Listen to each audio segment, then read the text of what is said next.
अस्सलामुअलैकुम, सुबह खैर, गुड मॉर्निंग। आप देख रहे हैं सुबह की सोच। वेरी वार्म वेलकम टू सुबह की सोच। मेरे साथ हैं गजल अशरफ और मुझे कहते हैं हसनैन लियाकत। आप सबको कहेंगे खुश आमदीद सुबह की सोच में और आप सबको जुमा मुबारक। हसनैन आपको भी। और आज आपने अपनी खुसूसी दुआओं में हम दोनों को याद रखना है और अभी याद ही तो कर रहा था। अच्छी हाँ क्यों अहमद भाई, दुआएं ही आपके लिए कर रहा था। हाँ, मेरे लिए आप दुआ कर रहे थे अभी। और वैसे लोगों को भी कह रही हूँ ना, हम दोनों को याद भी रखें। जब आप नमाज पढ़ेंगे तो हमें जरूर याद रखिएगा। और शुरू हम करते हैं अपने प्रोग्राम का, आगाज करते हैं अपनी सोशल ट्रेंडिंग स्टोरी से। सबसे पहली स्टोरी हमारे पास ये है कि पाकिस्तान और बांग्लादेश के दरमियान फजाई राबते की 14 साल बाद बहाली का मरहला कल अबूर कर लिया गया है।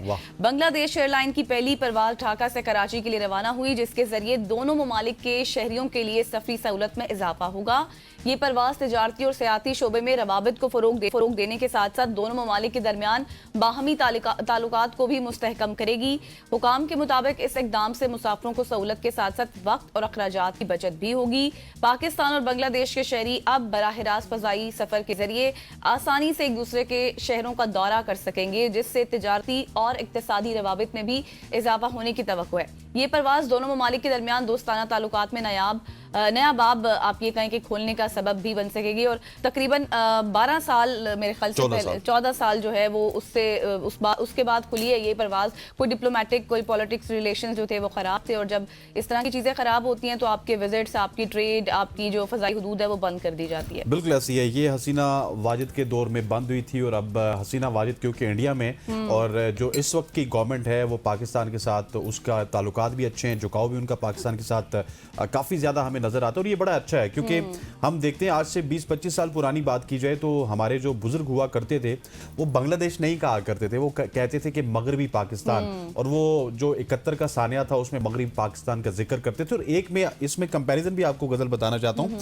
कि आज अगर मैं और आप यहाँ पे बैठे हैं, हम इंडिया से जितनी भी नफरत करें ना, हम इंडिया जाना चाहते हैं क्योंकि हमारे बुजुर्गों ने वहां पे नई दिल्ली में, मुंबई में, हैदराबाद में वक्त गुजारा है। इसी तरह से आप देखेंगे कि जो फ्लाइट्स का सिलसिला बहाल हुआ है, बांग्लादेश की आवाम जो कि मगरबी पाकिस्तान उस वक्त की आवाम है वो भी पाकिस्तान आना चाहेगी, यहाँ पे लाहौर का विजिट करना चाहेगी, कराची का विजिट करना चाहेगी, इस्लामाबाद का विजिट करना चाहेगी, जहाँ पे उनके आबा और अजदाद हमारे साथ रहते थे और ये उस वक्त उनका भी मुल्क था। आगे बढ़ते हुए आपको एक जबरदस्त खबर देते हैं क्योंकि कराची में फ्लाइट लैंड हुई है, तो मैं भी चाहता हूँ कि मैं आपको सिंध के हवाले से खबर दूँ। सिंध के कदीम मकाम मौजे दौड़ों पर खुदाई के दौरान अहम पेशरफ सामने आई है। महकमा नवादरात और आर्कियोलॉजी सिंध के मुताबिक माहिरीन ने मौजे दौड़ों में खुदाई के दौरान शहर की हिफाजत के लिए बनाई गई दीवार फसील दरियाफ्त कर ली है। मरकजी शहर के गिर्द कच्ची ईंटों से बनी फसील दरियाफ्त की गई है। मांजदरो पार्क अमेरिका और पाकिस्तान के मुश्तरका आसार कदीमा के मिशन के तहत खुदाई का काम वहाँ पर जारी है। अमेरिकन प्रोफेसर जोनाथन मर्ग और अली लाशारी की निगरानी में मौजूदा में खुदाई हो रही है। 1950 और 51 में बरतानवी माहिर आसार कदीमा मैरीटाइम हेलर ने अपनी तहकीक में इसे कच्ची ईंटों के बुनियाद करार दिया था और नई खुदाई और ज़मीनी तहों के शवाहिद से माहिरीन ने इसको शहर की फसील करार दिया। माहिरीन के मुताबिक ये फसील गालबन तिजारत को मुनज़्ज़म करने, आमदोरफ्त को कंट्रोल करने और शहर के इंतज़ामी और मनसूबाबंदी के निज़ाम के लिए बनाई गई थी। सूबाई वज़ीर सकाफ़त, सियाहत और नवादरात सैयद जुल्फ़िकार अली शाह की जानिब से माहिरीन आसार कदीमा को इस अहम दरियाफ्त पर मुबारकबाद दी गई है और ये दरियाफ्त सिंध के तारीखी विरसे की आलमी अहमियत को उजागर करती है। सैयद जुल्फ़िकार अली शाह ने कहा कि इस दरियाफ्त से तहकीक और सियाहती सरगर्मियों को फ़रोग मिलेगा। पाक अमेरिका मुश्तरका आसार कदीमा मिशन की ये कामयाबी बैनुल-अक़वामी ताल्लुक़ की बेहतरीन मिसाल है कि मौजूदा में दीवार वो फसील क्या कहते हैं दरियाफ्त की गई है जो उस शहर के निज़ाम को बेहतर बना देगी। बिल्कुल आपने सही कहा है और आप सिंध वालों को भी मुबारक हो और जो देख रहे हैं इस वक्त, और हमें भी आपको मुबारक देनी चाहिए। ज़ाहिर है पाकिस्तान का हिस्सा है तो हमें भी इस हवाले से मुबारकबाद तो बनती है। लेकिन जब इस तरह की चीज़ें सामने आती हैं तो बहुत खुशी होती है कि पाकिस्तान में कितना कुछ है और भी मजीद कितना कुछ होगा जो आने वाले वक्तों में हमें नजर आ सकता है। मजीद इस हवाले से जो भी इंफॉर्मेशन होगी आपके साथ वक्तन फवक्तन शेयर करते रहेंगे। अब आगे बढ़ते हैं और आपको एक जबरदस्त सी खबर देते हैं। ये खबर इसलिए भी जबरदस्त है क्योंकि जब भी हम नहीं जब भी मैं कोई भी हमारा डर्मेटोलॉजिस्ट से रिलेटेड सेगमेंट होता है या फिर कोई डॉक्टर आती है या कोई स्किन से रिलेटेड गजल मुझे मोल नहीं तो देती मुझे नहीं तो मुझे हसनैन, आपने देखा होगा कि हमेशा से एक जुमला जरूर कहते हैं, खवातीन मेकअप कराती हैं, खवातीन सर्जरी आप बोलने भी कराती नहीं हैं। देती हैं। जब डर्मेटोलॉजिस्ट आता है तो सवाल पे सवाल होते ना, हैं। वो तो वैसे चलिए हमारे अपनी- दरमियान एक बड़ी जबरदस्त कोऑर्डिनेशन होती है, एक सवाल गजल करेगी, एक हसनैन करेगा, लेकिन जब वो डर्मेटोलॉजिस्ट आती है तो मुझे पता ही नहीं होता कहाँ से सवाल आ रहे हैं, ऊपर से आ रहे हैं कि किस तरफ से आ रहे नहीं हैं वो सवाल। तो चले स्किन से रिलेटेड चीजें होती हैं तो वो हाँ। बंदा पूछ लेता है, क्योंकि जाहिर है हमने भी अपनी स्किन का ख्याल रखना होता है। लेकिन जो खबर आपके साथ शेयर करनी है इसका मकसद कुछ और है। आमतौर पर हम ये ख्याल करते हैं, और स्पेशली हसनैन ये ख्याल करते हैं कि खवातीन की जानिब से प्लास्टिक सर्जरी को ज़्यादा करवाया जाता है, मगर अब हकीकत सामने आ चुकी है। हकीकत तो ये है कि खवातीन के मुकाबले में मर्दों में ये रुझान लगभग दुगना ज़्यादा हो चुका है। ये बात एक नई रिपोर्ट में सामने आई जिसमें बताया गया कि एक दहाई से कम अरसे के दौरान मर्दों में प्लास्टिक सर्जरी कराने की शरह खवातीन से ज्यादा रिकॉर्ड हुई है। पेरिस में कॉस्मेटिक मेडिसिन इंडस्ट्री के सालाना इजलास के मौका पर यह रिपोर्ट जारी की गई। रिपोर्ट में बताया गया कि 2018 से 24 के दौरान दुनिया भर में मर्दों की जानिब से प्लास्टिक सर्जरी कराने की शरह में 95% इजाफा हुआ। नॉन सर्जिकल कॉस्मेटिक ट्रीटमेंट जैसे इंजेक्शन हो गया, लेजर थेरेपीज हो गई या फिर दीगर की शरह में 116% इजाफा देखने में आया। खवातीन में इस अरसे के दौरान प्लास्टिक सर्जरी कराने की शरह में 59%, जबकि ट्रीटमेंट कराने में 55% इजाफा रिकॉर्ड हुआ।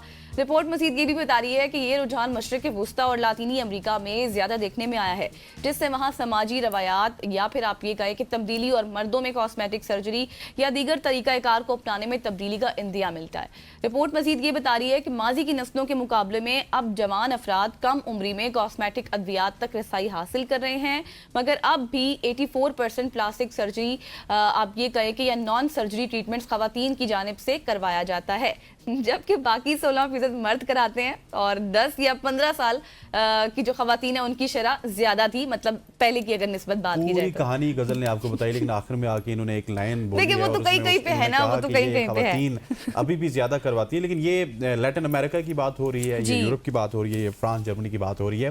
When we talk about Pakistan, when we talk about India में अगर अपनी बात करूं तो मैं ठीक से करीम नहीं लगाता हूं, तो सर्जरी क्या करवाऊंगा। यहाँ पे जितने डर्मेटोलॉजिस्ट आते हैं ना, वो मिन्नत समाजत करके जाते हैं कि आपने आना है, लेकिन हम वहाँ पे नहीं जाते। तो हम इस माशरे में देख लीजिए कि मर्दों में किस हद तक रुझान है। हालांकि मैडम कल चेक करवा के आई हैं कि ये जो मुझे थोड़ी सी एक्नी हो रही थी फेस पे, एक्नी है, ये जो दाने हैं, ये किस तरह खत्म होंगे, ये मैं आपको बता रहा हूँ। लेकिन मैं सर्जरी की मेरे तरफ पास नहीं बहुत गई। राज हैं, इनको रहने दें आप। खवातीन वज़ात आगे बढ़ते हैं, और आगे बढ़ते हुए गजल एक और इंटरेस्टिंग खबर है। जिस तरह अच्छा। आपने खवातीन के हवाले से बात की, तो एक ऐसा जोड़ा है जो कि इंटरनेट पर वायरल आपको नजर आएगा।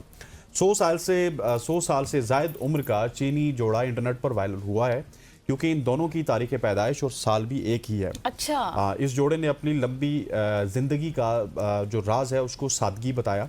चीनी सूबे ज़ीयोंग के इलाके याओशान से ताल्लुक़ रखने वाले यॉन गुआन जिन और उनकी अहलिया यॉन हेजन की उम्र 102 साल नाम है। भी मिलते हैं इनके। यस, और इनकी तस्वीर वायरल हुई थी जो किसी घरेलू तकरीब के मौके पर थी, और इनके पीछे इनके बच्चे और बच्चों के बच्चे भी मौजूद थे। अच्छा। इन दोनों की पैदाइश 26 मार्च 1924 को हुई थी। 1950 में यॉन यान से मिले थे। वो इस वक्त काश्तकारी करते थे, ज़्यादा पढ़े लिखे नहीं थे। शादी के बाद इस जोड़े के यहाँ 5 बच्चों की पैदाइश हुई, और इनका सबसे जो बड़ा बेटा है वो अब 74 साल का है, जबकि सबसे छोटी बेटी 59 साल की है। इनके 2 पोते या फिर नवासे या फिर 3 पोतियाँ या नवासियाँ हैं, जिनमें सबसे बड़े की उम्र 17 साल है। अगरचा जोड़े के रोज़मर्रा के मामूलात मुख्तलिफ हैं, मगर वो हम आंगी से ज़िंदगी गुजार रहे और तकरीबन 70 साल से ज़ायद अरसे से एक साथ मौजूद हैं। इनके साथ इनके सबसे बड़े बेटे का मानना है कि माँ बाप की लंबी उम्र का राज उनके रवैयों में छुपा है, क्योंकि बेटे के मुताबिक ये दीगर अफराद की तरह मामलात में दखल नहीं देते दीगर लोगों के, बल्कि हमेशा अपनी ज़िंदगी पर तवज्जो मरकूज रखते हैं। मतलब ये नहीं कहते कि फ़लाँ ये कर गया, फ़लाँ ये पहन गया, फ़लाँ ये चला गया, फ़लाँ आ गया, फ़लाँ क्यों गया, उसने ये गाड़ी क्यों ली है, उसने ये घर क्यों बनाया है। ये अपने ऊपर फोकस करते हैं यार कि हम क्या कर रहे हैं और हम जो कर रहे हैं वो ठीक है या नहीं। बिल्कुल आप सही कह रहे हैं। और ये इंटरनेट पे तो वायरल हो ही रहा था, लेकिन इस स्टोरी को शेयर करने का आपके साथ मकसद भी ये है कि हम डेली बेसिस पे ऐसे सेगमेंट्स भी कर रहे होते हैं जिसमें हम देख रहे हैं तलाक की शरह बढ़ गई है या फिर रिश्तों में इस तरह की चपकलिश पैदा हो गई है। तो बताने का मकसद ये है कि यहाँ तक आने के लिए भी इन दोनों ने एक दूसरे को कितनी बार माफ किया होगा और कितनी सादगी से ये अपनी जिंदगी गुजार रहे होंगे। तो थोड़ा सा इस तरह की स्टोरीज से थोड़ा सा मैसेज भी लीजिए। वैसे मैं आपको बताऊं ना, आप क्योंकि उम्र में मेरे से काफ़ी छोटी हैं, लेकिन मैं थोड़ा सा तजुर्बा रखता हूं उम्र के हिसाब से। मानता हूं कि इनसे मैं 1.5-2 साल बड़ा हूं। सो खवातीन 1.5-2 साल? हाँ, ये इतना ही होगा ना, ज़्यादा तो नहीं होगा। अच्छा, खवातीन हज़रात, मैं अपने घर में भी देखता हूँ, अपने इर्द गिर्द भी देखता हूँ, और डिफरेंट जो हम जिरगे मार्गे में जाते हैं ना, वहाँ पे पता चलता है कि ये जो झगड़ा था मेरा या आपका, या हम एक घर में रहते हैं, ये बेसिकली हमारी वजह से नहीं था, ये किसी और की वजह से था। जो मोहल्ले में कोई रहता था या कैमरे के पीछे, जिस तरह अभी अहमद भी बैठे हुए हैं, अहमद भाई की वजह से हम लड़ना स्टार्ट कर दें, ऊपर हमाद साहब या सईद साहब के यहाँ पे झगड़ना स्टार्ट हो जाए। इसी तरह से घर के भी जो झगड़े हैं ना, वो आपके घर के 3, 4, 5 या 10 फर्द उनकी वजह से नहीं होता, वो मोहल्ले की किसी वजह से होता है। आपने वहाँ पे क्यों उसके साथ हाथ मिला दिया था, वो आपको ये कह रहा था तो आपने उसके साथ क्यों नहीं, तो बाहर वाला झगड़ा हम उसको घर लेके आते हैं। और ये जो 100 साल की जिंदगी है ना, ये हमारे लिए मैसेज है कि बाहर वालों को बिल्कुल डिस्कस ना करें, अपने आप को डिस्कस करें। जिंदगी पे तवज्जो दे रहे थे और कितनी सादगी से अपनी जिंदगी गुजार रहे थे, तो थोड़ा सा मैसेज भी ले लिया करें ऐसी चीजों से। अब आगे बढ़ते हैं या एक ब्रेक ले लें? ब्रेक ले लेते हैं। चलिए जी, ये हमारी सोशल स्टोरीज थी, लेकिन पैकेज कर लेते हैं। अच्छा चले पहले पैकेज कर लेते हैं। आपने नहीं ली तो पैकेज कर लेते हैं। ठीक है, मैं आपसे इसीलिए पूछ रही थी। चले आगे बढ़ते हैं। और चूंकि सर्दियां हैं और आपको पता है कि सर्दियां जब आती हैं तो बहुत सारी बड़ी नई बात होती है, सर्दियां हैं। अच्छा, मैं तो सोचूं गर्मी आ गई है। आई मीन टू से कि भाई अब सर्दियां ना तो बहुत सारी ऐसी सुगात आ जाती है जिनका खाने का दिल भी करता है, और हलवा भी ज्यादा खाया जाता है, लेकिन पता है सर्दियां हैं। लेकिन अच्छा मेरी बात तो सुने, पैकेज तो सुन लें। अब सर्दियों के आते ही बाजारों में एक ऐसा फल भी आ जाता है जो जायके के साथ सेहत का भी खजाना है, और वो फल है माल्टा, जिसका हम अक्सर जिक्र भी करते हैं। विटामिन सी और ताकतवर एंटीऑक्सीडेंट से भरपूर ये फल सर्द मौसम में जिस्म की कुदरती ढाल बन जाता है। और इसी पर एक खुसूसी पैकेज, खूबसूरत सा पैकेज देखते हैं अरशद शाद का। सर्दियाँ हों और रस भरे माल्टे ना खाएं तो सर्दी का मजा अधूरा सा लगता है। जाड़े में अगर माल्टे का एक ताज़ा रस भरा ग्लास मिल जाए तो क्या ही कहने। माहिरीन का कहना है माल्टे में मौजूद फ्लोनाइड्स दिल और दिमाग को सोजिश से बचाते हैं। शहरी ने बताया, रोज एक गिलास माल्टे का जूस पीता हूँ जो मुझे सेहतमंद रखता है। एक बुजुर्ग ने भी इसकी अफादियत बताई। मैं तो इधर रेगुलर आता हूँ और सर्दियों में मेरी मेन चॉइस होती है कि मैं माल्टे का जूस पीऊँ, क्योंकि ये विटामिन सी प्रोवाइड करता है, और विटामिन सी आपका ख़ास तौर पे फ्लू जैसी बीमारी को जो है ये होने से रुकता है। और मैं तो तकरीबन इधर रेगुलर भी बेसिस पे आता हूँ। ये फ़ायदे बहुत सारे फ़ायदे हैं, है कि नहीं है जी। बल्कि मोटापा कम हो जाती है उससे, और जिस्म में सूजन ख़त्म हो जाती है कि नहीं। और इसके अलावा दिल की बीमारी के लिए बेहतर है, और ये सेहत के लिए मुफीद चीज़ है। माल्टे का रस जहाँ फरहत बख्श है, वहाँ इसमें मौजूद विटामिन सी इंसानी सेहत के लिए निहायत मुफीद है। सर्दियों में माल्टे का रस सिर्फ जायका नहीं बल्कि सेहत का पैगाम भी है। इसका रोजाना एक गिलास मुतअद्दिद बीमारियों से छुटकारे का बाइस बन सकता है। कैमरामैन इशफाक हुसैन के साथ अरशद शाद, ABN न्यूज़, इस्लामाबाद। क्या बात है अरशद शाद की, और अरशद शाद की इस रिपोर्ट की। यकीनी तौर पे अरशद शाद जब भी कोई रिपोर्ट बनाते हैं तो वो बड़ी मज़ेदार बनाते हैं और बड़ी अच्छी बनाते हैं। और अभी हमें स्टूडियो में ये मेरा ख्याल है कि अरशद शाद से कहना चाहिए था कि साथ साथ माल्टे भी हों, ताकि हम वो खाते खाते यहाँ पे ब्रेक लेते। हमारे लिए भी एक जूस का गिलास आना चाहिए था ना। एग्जैक्टली। खवातीन हज़रात, यहाँ पे वक्त हो जाता है एक शॉर्ट सी कमर्शियल ब्रेक का। ब्रेक लेते वापस आते हैं, हमारे साथ रहिएगा।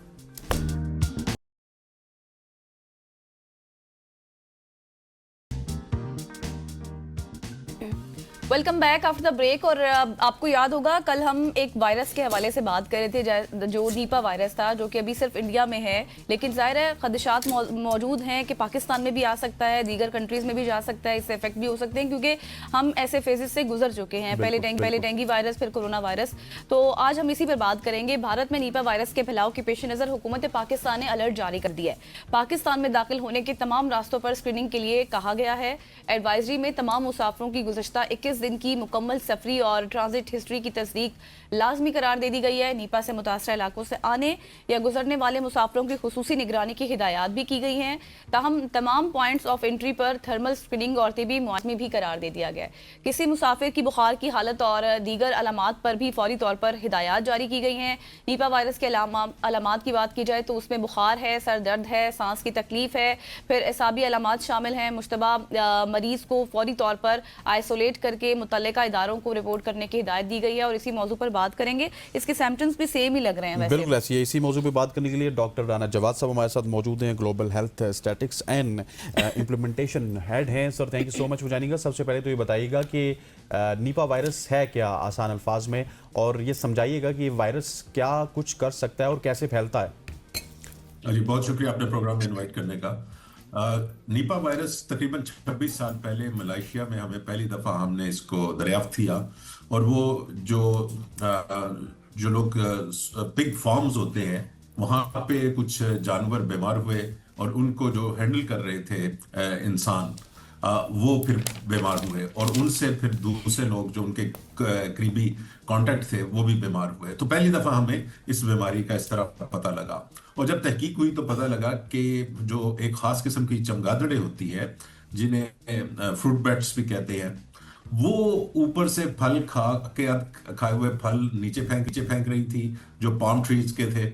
और वो जब जानवर कंज्यूम करता था, अगर उसमें इन्फेक्शन है तो वो बीमार हो जाता था और उस जानवर से फिर इंसान को लग जाती थी। इसी वजह से इसे जूनोटिक डिजीज कहते हैं, जो जानवरों से इंसानों की तरफ आती है। तो ये इसका बैकग्राउंड है। लेकिन पिछले कुछ सालों से बांग्लादेश में ये हर साल इसकी आउटब्रेक्स होनी शुरू हुई। और बांग्लादेश में तो कोई पिग फार्म नहीं है, तो फिर जब मजीद तहकीक की गई तो वहां ये पता लगा कि वहां जो पाम के दरख्त थे उनके तनों से एक रस निकाला जाता है जो मीठा होता है और उसको एज ए शरबत के तौर पर भी पिया जाता है कच्चा, या उसको पका कर मिठाई या दूसरी चीजें बनाई जाती है। तो उस शरबत जब उसको स्टोर किया जाता है तो अगर चमगादड़ें हों उस तरफ और उनका कोई फुजला या उसके अंदर चली जाए तो वो इन्फेक्ट कर देती हैं पीने वाले को जो कच्चा उसका शरबत पी रहा है। तो ये एक दूसरा हमें इसका तरीका नजर आया जो बांग्लादेश में नजर आया।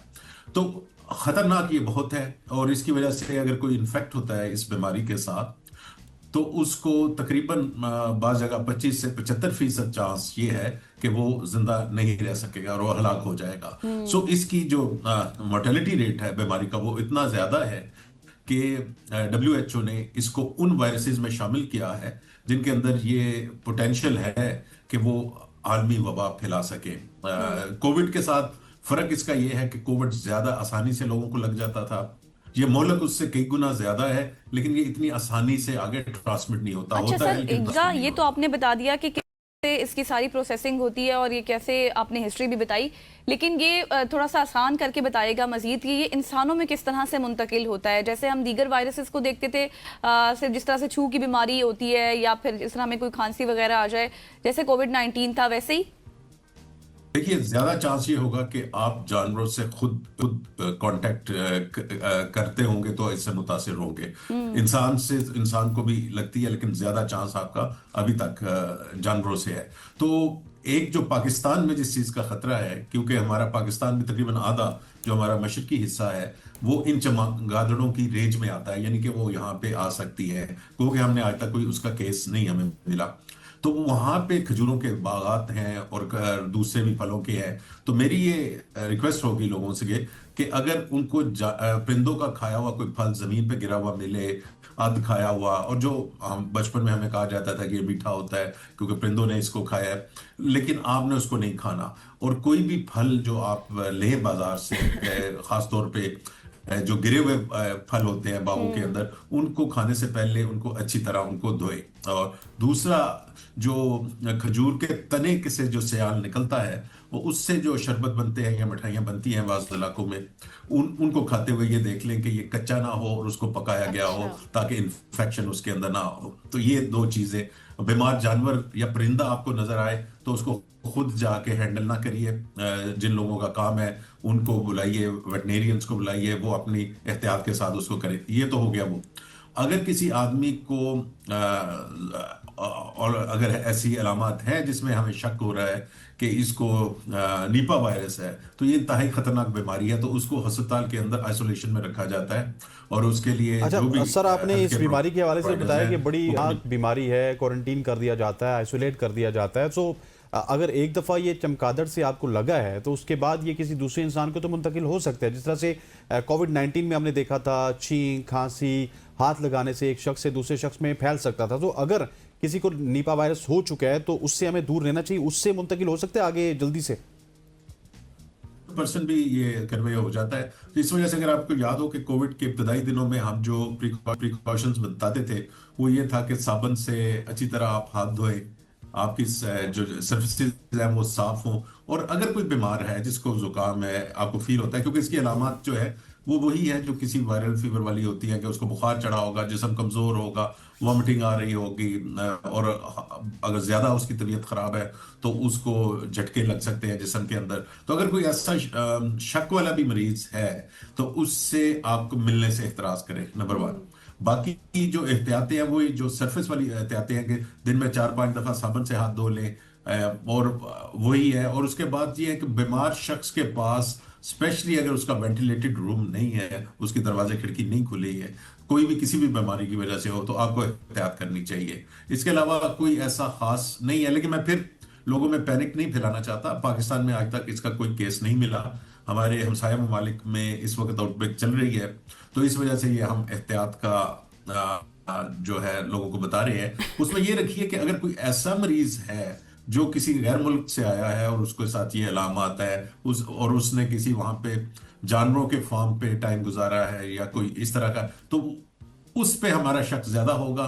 नॉर्मल आजकल खांसी जुकाम चल रहा है तो अच्छा वो सर, मुझे ये बर्दाश्त बताइएगा, जैसे हम पहले भी जिक्र कर रहे थे, जैसे हमने सुना था कि डेंगू वायरस जो होता है वो साफ पानी पर आकर बैठता है, तो क्या ये नीपा वायरस भी इसी तरह से है कि ये इंसानों की जो इस्तेमाल की चीजें हैं उस पर मौजूद हो सकता है? निपा के वो जैसा मैंने बताया कि जो कोविड के दिनों में पहले जो हम एहतियात बताते थे वो फोकस थी, जिसे हम कहते हैं ड्रॉपलेट इन्फेक्शन, यानी कि छोटे छोटे कतरे निकलते हैं। वो अब अगर मरीज की चीजों को इस्तेमाल करें, उसने टेबल पे हाथ रखा हुआ है और वो उसकी इन्फेक्शन उस टेबल पे चली गई, आपने वहां हाथ रखा, तो इस तरह से तो इसकी एहतियात उसी तरह है। लेकिन अगेन, अगर खुदा न खास्ता किसी पे शक भी है निपा का, तो उसके लिए आइसोलेशन और हॉस्पिटल रिक्वायर्ड है। वो घर पे आप आइसोलेट नहीं उसे कर सकते। तो इस वजह से ये है। बाकी अगर करीब अगर आप किसी के बैठेंगे और उसकी तबीयत खराब है और कमरे की वेंटिलेशन नहीं अच्छी है, ताज़ा हवा नहीं है, तो आपका ज्यादा चांस हो जाएगा बीमारी पकड़ने का। अगर जितना भी बीमार आदमी है, अगर उस कमरे के अंदर ताज़ा हवा और धूप आती है, तो काफी हद तक वो जो ट्रांसमिशन होती है वो कम हो जाती है, खत्म नहीं होती, कम हो जाती है। तो ये एहतियातें करें। कोई भी बीमार, बेशक किसी जुकाम के साथ भी है, इस वक्त सुपर फ्लो के केसेस अभी तक चल रहे हैं, कोविड-19 भी चल रहा है बाज लोगों के अंदर, तो इस वजह से बीमारियां तो सांस की बहुत सारी हैं। तो आप जनरल एहतियात भी करें, और वो एहतियात इनको भी कवर करेगी निपा के मरीजों को प्रिवेंट करने के लिए कुछ और प्रिकॉशंस भी हैं जो आप देना चाहते हैं? देखिए, मैंने जिस तरह बताया कि ये इंतहाई जानलेवा बीमारी है। अगर 100 लोगों को लगती है तो उनमें से 50-75 लोगों की अमवात हो जाती है। तो कोविड से बहुत फर्क है इस लिहाज से कि इसकी मोहलत ये बहुत ज्यादा है उससे कंपेरिजन के। तो इसमें जो आपकी बचत ये है वो विटामिन सी या इन चीजों से नहीं है। आपकी बचत यही है कि आप एहतियात करें, जो मैंने अभी बातें बताई हैं, कि गिरा पड़ा फल ना खाएं, जिसको आधा किसी जानवर ने या परिंदे ने खाया हो उसको आप ना खाइए, धो के खाइए। जिन जगहों पे बीमार जानवरों से अपने आप को दूर रखिए, और अगर कोई बीमार ज्यादा है तो उससे भी थोड़ा सा परहेज कीजिए। तो ये चीजें आप करिए। एक दफा हो जाए, इन्फेक्शन हो जाए, फिर ज्यादा मुश्किल है निस्बतन आप प्रिवेंट करें उन सिचुएशंस को जहां से आप इन्फेक्ट हो सकते हैं। तो मेरा इसमें यही होगा कि प्रिवेंशन इसमें ज्यादा इंपॉर्टेंट है। इम्यूनिटी का भी एक हद तक रोल होता है, लेकिन यहाँ पे क्योंकि मोर्टेलिटी 75% तक चली जाती है, 75% तक चली जाती है, तो बेहतर हमारे लिए एवेन्यू यही होता है कि हम उन जगहों पे ना जाएं। अच्छा, आखिर में ये बताइएगा, हम कल भी मैं और हसनैनी डिस्कस कर रहे थे, अब भारत में वर्ल्ड कप है, अब बड़ा इवेंट है वहां पर, और वहां निपा वायरस के केसेस भी सामने आ रहे हैं। ज़ाहिर है फिर खिलाड़ियों की हिस्ट्री भी होती है, इधर उधर ट्रेवल करना होता है, फिर लोगों ने भी आना जाना होता है, तो क्या कितने चांसेस हैं ये वायरस वहां से पूरी दुनिया तक भी फैल सकता है? तो हिंदुस्तानी गवर्नमेंट ये कह रही है कि जो चंद एक केसेस थे वही हैं, उनमें तादाद में कोई खास इजाफा नहीं हुआ। और वो ये कह रहे हैं कि उन्होंने काफी लोगों को स्क्रीन भी किया है और उनको बीमारी नहीं मिली। अगर ये बातें सही हैं तो फिर अभी खतरा नहीं है। लेकिन ये देखिए, इसको WHO ने एक ऐसे वायरस के तौर पे रखा हुआ है, कैटेगराइज किया हुआ है, जो आलमी वबा फैला सकता है। तो ऐसे इसका पोटेंशियल तो बड़ा है। तो हम अभी यही है कि हम इस जो दूसरी दुनिया में भी माहिरीन है वो इस वायरस पे नजर रखे हुए हैं और देख रहे हैं कि क्या इसमें कोई चेंज तो नहीं आती, क्योंकि याद रखिए कि वायरस में जब चेंज आती है तो वो ज्यादा खतरनाक या ज्यादा लोगों को लगना शुरू हो जाता है। जिस तरह सुपर फ्लू है, ये पुराना वायरस था, उसके अंदर चेंज आई और इस साल उसने लोगों को बहुत तंग किया और बीमार भी ज्यादा किया, ज्यादा अरसे के किया, ज्यादा लोगों को इन्फेक्ट किया। तो ये हमें नजर रखने की जरूरत है कि क्या जो निपा का केसेस अब आ रहे हैं ये पिछले सालों से आने वाले फर्क है या नहीं, और वही उन्हीं का जब तयन होगा तो ये इस बात का जवाब देगा कि क्या ठीक। इंडिया जाना या इंडिया के अंदर कोई बड़े घटना ठीक हो गया डॉक्टर साहब, thank you so much for joining us. Doctor Rana Jawad साहब हमारे साथ मौजूद थे जो कि निपा वायरस के हवाले से इन डिटेल कन्वर्सेशन कर रहे थे और हमें ये बता रहे थे कि किस तरह से हम इस बीमारी को प्रिवेंट कर सकते हैं, कौन कौन सी ऐसी प्रिकॉशंस हैं जो आपके लिए और हमारे लिए ज़रूरी हैं। ख़वातीन हज़रात, यहाँ पे वक्त हो जाता है एक शॉर्ट सी कमर्शियल ब्रेक लेते हैं, वापस आते हैं हमारे साथ रहेंगे।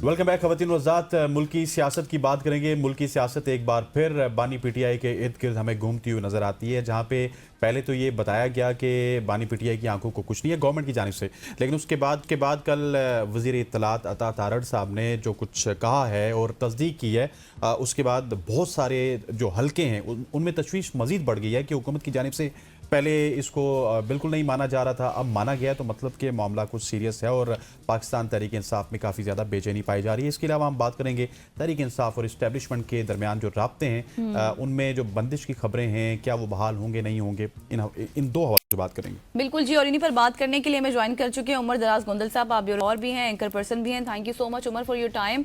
सबसे पहले यहीं से शुरू कर लेते हैं, जैसे हसनैन ने बात की कि ज़राए ये कह रहे हैं कि पाकिस्तान तहरीक इंसाफ और एस्टैब्लिशमेंट के दरमियान ना सिर्फ अब बिला वास्ता बल्कि बिल वास्ता भी राबतों के तमाम जो ज़राए थे वो मुकम्मल तौर पर बंद हो चुके हैं। खैर पहले भी ऐसी खबरें हमें सुनने को मिल रही थी।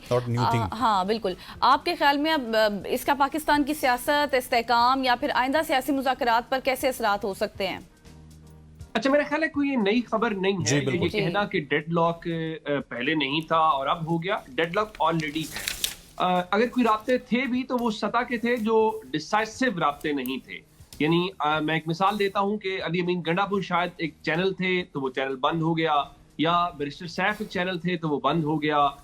किसी लेवल पे कम्युनिकेशन बैरिस्टर गौहर के साथ हुई, चलें वो भी बंद हो गई, उससे कोई फर्क भी नहीं पड़ता। देखिए बात यह है कि इससे जो तनाज़ा जिनके दरमियान है उनके दरमियान पहले भी कम्युनिकेशन नहीं हो रही थी और अब भी कम्युनिकेशन नहीं हो रही।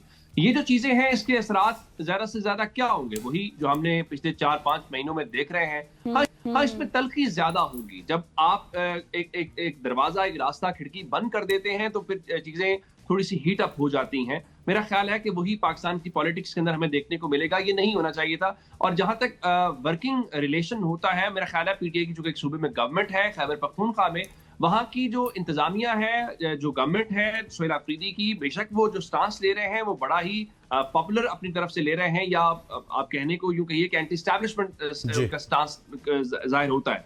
लेकिन उसके बावजूद उनका वर्किंग रिलेशन है। वो लाहौर में आए, हमने उनसे सवाल भी किया तो उनका जी जहां वो होगा हम कोऑर्डिनेट भी करेंगे, बात भी करेंगे, मुलाकात भी करेंगे।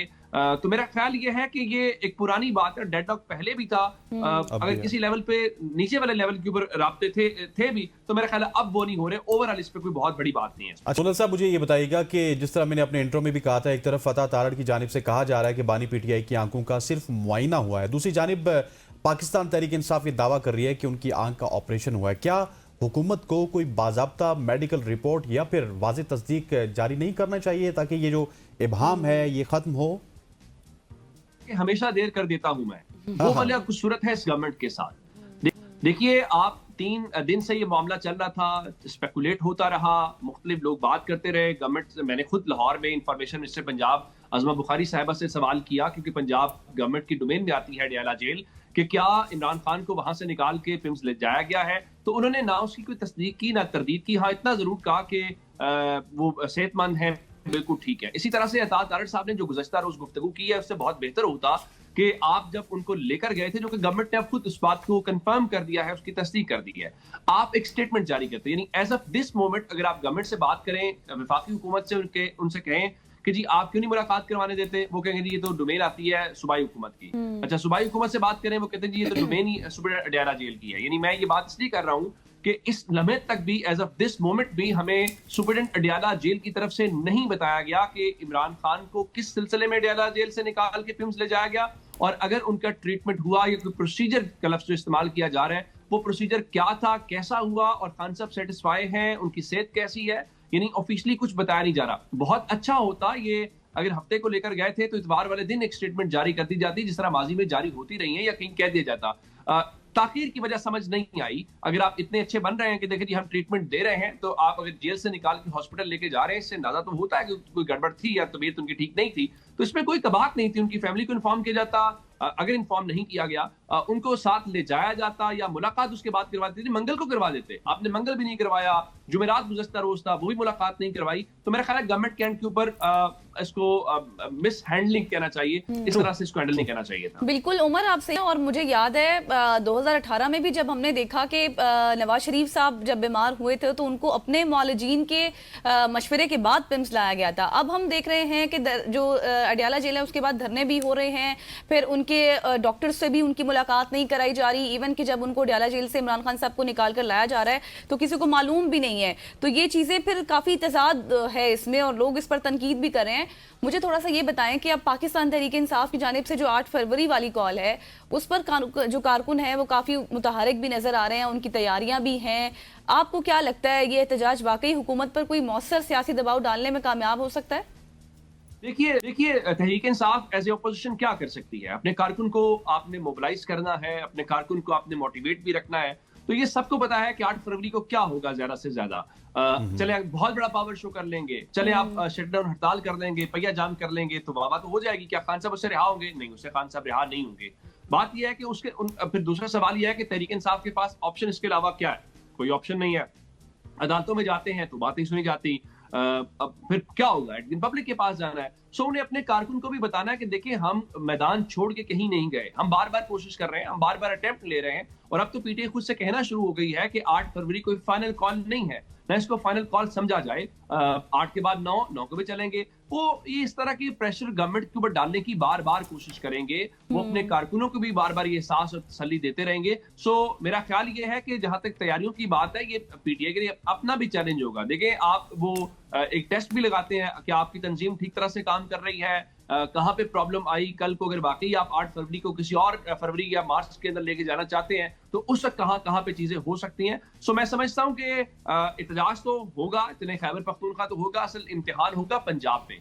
क्या पंजाब के अंदर आप शट डाउन करवाने में कामयाब होते हैं? क्या पहिया जाम करवाने में कामयाब होते हैं? क्या पंजाब के अंदर कोई रैलियां, कोई लोगों को बाहर निकालने में कामयाब होते हैं? ये असल चैलेंज होगा। अगर आप ये करने में कामयाब हुए तो फिर मेरा ख्याल है बहुत सारे सवालों के जवाब मिल जाएंगे। बिल्कुल। अच्छा उमर साहब, मैं आपसे वैसे तो कराची के हवाले से सवाल करूंगा, लेकिन जिस जगह पे आप बैठे हैं लाहौर, वहां पे कल एक वाकया हुआ और उसमें हमने देखा कि मरियम नवाज हमें काफ़ी गुस्से में नजर आई। उन्होंने बहुत सारे लोगों को मुअत्तल भी किया, बहुत सारे लोगों को नौकरी से फारिग भी किया, और उनका एक जुमला बड़ा इंपॉर्टेंट था कि ये पंजाब है, यहाँ पे इंसान की जान तो बड़ी दूर की बात है, अगर जानवर की जान को भी कुछ ख़तरा होगा तो मैं आप सबसे पूछूंगी। और बड़ी ज़्यादा वो गुस्से में नज़र आ रही थी, क्योंकि हमने देखा है कि सानिया गुल प्लाजा की अगर बात कीजिए तो वहाँ पे ऐसा बिल्कुल नहीं हुआ। और पंजाब में एक छोटा सा वाक़या हुआ, उसके ऊपर बड़े बड़े लोग हमने देखा कि नौकरियों से बर्खास्त हो गए, कंसल्टेंट नौकरियों से बर्खास्त हो गए। AC साहब की वहाँ पर चढ़ाई हुई। उन्होंने तो ये भी कहा कि जो कमिश्नर हैं उनको भी कैफर किरदार तक पहुंचाना चाहिए, फिर उनको भी हमें मुरद इल्ज़ाम ज़रूर ठहराना चाहिए।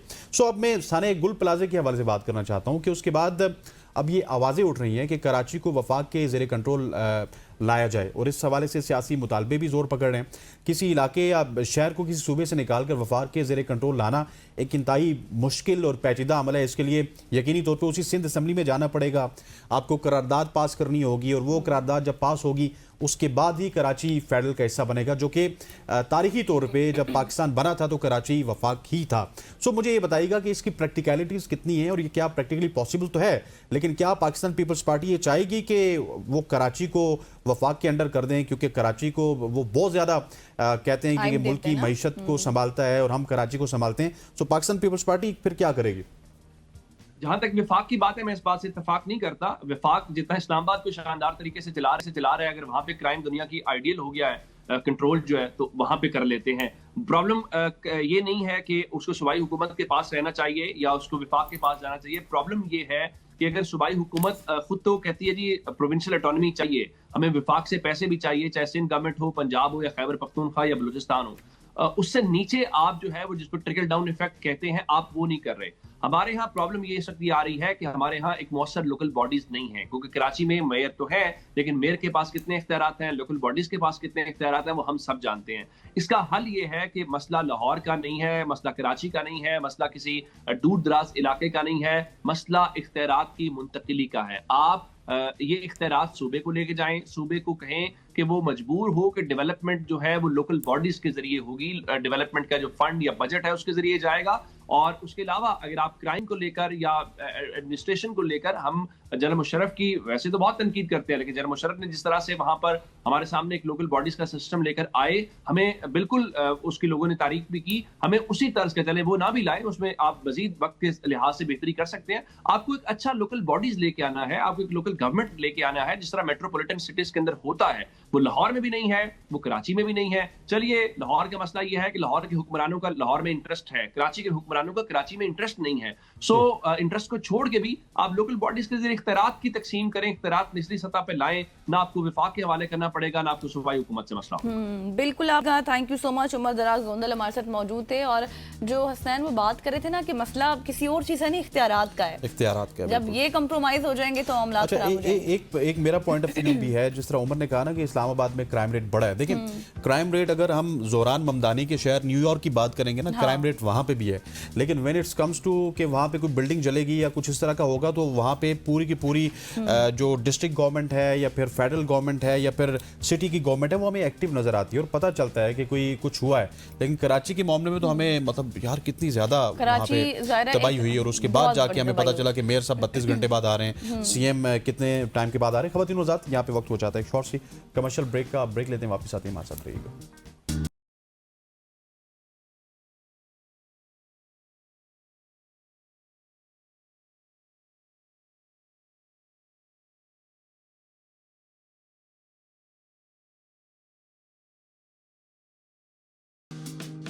Welcome back after the break. और कल भी हमने बात की थी और हम कल ये सोच रहे थे कि पाकिस्तान जीतेगा या हार जाएगा, तो आज हम 7 साल बाद हाँ जी हम जीत गए हैं। पाकिस्तान ने सीरीज के पहले T20 मैच में ऑस्ट्रेलिया को 22 रन से शिकस्त देकर फातिहाना आगाज तो कर दिया है। पाकिस्तान ने मुकर्रर 20 ओवर्स में ऑस्ट्रेलिया को जीत के लिए 169 रन का हदफ दिया, जिसके ताक़ुब में ऑस्ट्रेलिया की बैटिंग लाइन बुरी तरह से नाकाम नजर आई।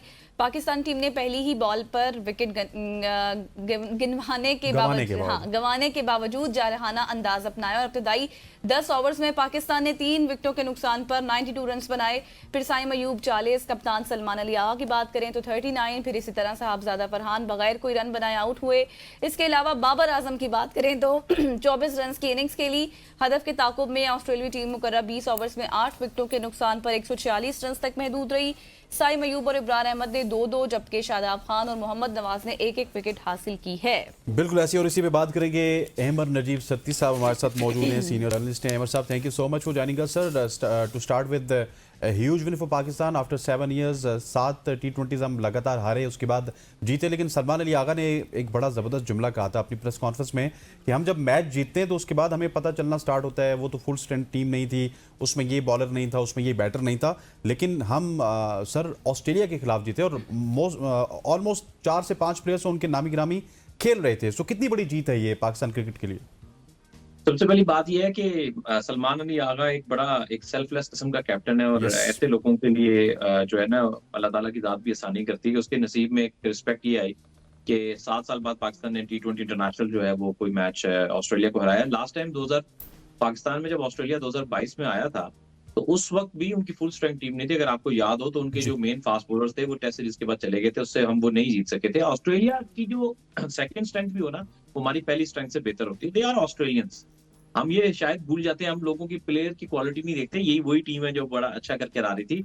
सो आपने अच्छी क्रिकेट मतलब, बल्कि आपने बीच में मैं बॉलिंग से बेसिकली ये मैच जीता है। बैटिंग में तो इंडिविजुअल्स को परफॉर्मेंसेस आई हैं तो आप एक जगह पहुंच गए, वरना बीच में गड़बड़ हो गई थी। लेकिन मेरा ख्याल ये काफी बड़ी विक्ट्री है पाकिस्तान के लिए, और ये मोमेंटम पाकिस्तान को आगे कैरी करना चाहिए और इस सीरीज को proper as a practice use करना। हालांकि कंडीशंस फर्क होंगे श्रीलंका में, लेकिन फिर भी इसको हमें इसका भरपूर इस्तेमाल करना चाहिए सीरीज का अपने कॉन्फिडेंस बूस्टर के लिए। अच्छा अहमद, ये बताएं कि कल हमने बेहतरीन स्पिन बॉलिंग भी देखी, और आपको क्या लगता है अब ये जो स्पिन बॉलिंग का अटैक था ये हमें श्रीलंका के आईसीसी T20 वर्ल्ड कप के लिए चैलेंज के लिए तैयार नजर आ रहा है?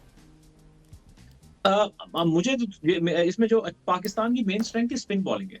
हमारी जो स्ट्रेंथ है ना वो स्पिन बॉलिंग है। अभी इस वक्त आप देखें जिसमें अबरार है, उस्मान तारिक को ये एज अ सरप्राइज पैकेज ही रखेंगे, ये वर्ल्ड कप में जाके खिलाएंगे। उस्मान तारिक है, अबरार आपके पास है, नवाज बहुत अच्छी स्पिन बॉलिंग कर रहे हैं, फिर साइम भी एक एडेड एडवांटेज है। बाकी शादाब की बॉलिंग 50-50 है, मतलब वो इतनी रिलायबल नहीं है, लेकिन बस ठीक है, कभी कभी उनसे 2-3 ओवर बीच में जरूरत पड़े तो करवा लिए। स्पिन अटैक बहुत अच्छा है। फास्ट बॉलिंग मतलब बस डिसेंट है, बहुत अच्छी भी नहीं बहुत बुरी भी नहीं, बस मिड लेवल की फास्ट बॉलिंग है आपकी। जो रियलिस्टिकली बात करूं, बैटिंग भी आपकी हिचकोले खाती है, कुछ बहुत अच्छे नाम है, कुछ लाइबिलिटीज हैं, तो बस इसी तरह से आपकी टीम। अच्छा अहमद, मुझे ये बताइएगा कि कुछ लाइबिलिटीज का आपने जिक्र किया बैटिंग में, सो मुझे फ़खर ज़मान के हवाले से बात करनी है। फ़खर ज़मान काफ़ी लंबे अरसे से मुझे एक लाइबिलिटी लग रहे हैं, और उनकी स्लॉट को पुर करने के लिए आपके पास नौजवान लड़के भी मौजूद है, और मेरा और आपका तो हमेशा से ये मानना भी है कि T20 क्रिकेट है ही नौजवानों का खेल। सो फ़खर ज़मान के ऊपर कितना ज़्यादा प्रेशर होगा आने वाले 2 मैचेस में? अच्छा, इसमें 2 लोगों का नाम होगा, बाबर आजम और फ़खर ज़मान। दोनों की परफॉर्मेंस से वो स्ट्रगल कर रहे हैं, अपने बैटिंग फॉर्म से लेके अपनी परफॉर्मेंस को लेकर स्ट्रगल कर रहे हैं। कल के मैच में भी आप देखेंगे कि जैसे साइम अयूब और आगा सलमान ने एक मोमेंटम टीम को दे दिया था, उस मोमेंटम को आपको कैरी करना था। दूसरी तो बाबर को भी टाइम लग गया, जाहिर है वो मिडिल ऑर्डर उनका फोर्टे ही नहीं है खेलना, और उनके पास वो रिलीज शॉट्स इतने ज्यादा नहीं है उनको, यानी वो तवातुर से शॉट नहीं खेल सकते। तो उनके भी मेरा ख्याल है 9 गेंदों पे 4 रन थे, और आहिस्ता कर करके फिर 20 पे 24 हुए, तो वो स्लो था कंपैरेटिवली जो मोमेंटम था। फिर फखर और भी स्लो हो गए, उन्होंने और भी स्लो खेला। तो ये जो 2 लड़के अगर आप मिडिल में अगर आप उनको ऐसा प्रैक्टिस चेक करना चाह रहे हैं सीरीज में तो फेयर इनफ, लेकिन मेरे हिसाब से आगे श्रीलंका में जाके इन दोनों में से बाय मैक्स अगर आपको खिलाना पड़ेगा तो किसी एक को खिलाना पड़ेगा, क्योंकि दोनों खेलेंगे तो फिर प्रॉब्लम हो जाएगी, क्योंकि दोनों ही बाबर की तो मिडिल ऑर्डर में सुटेबल प्लेस ही नहीं है, और फखर जो है वो स्ट्रगल ही कर रहे हैं पूरे करियर में। हम यही देख रहे हैं T20 फॉर्मेट में, कभी ओपन, कभी 1 डाउन, कभी 2 डाउन। तो ये देखना पड़ेगा, आपको सॉर्ट आउट करना पड़ेगा, और दोनों का बेहतर खेलना बहुत जरूरी है। अच्छा अहमद, मुझे ये बताएं कि अगर सलमान को 3 नंबर पर मुस्तकिल कर दिया जाता है तो फिर जाहिर है बाबर को 4 पर आना पड़ेगा। आपको लगता है ये ठीक है, उनके लिए कामयाब हो जाएंगे 4 नंबर पर?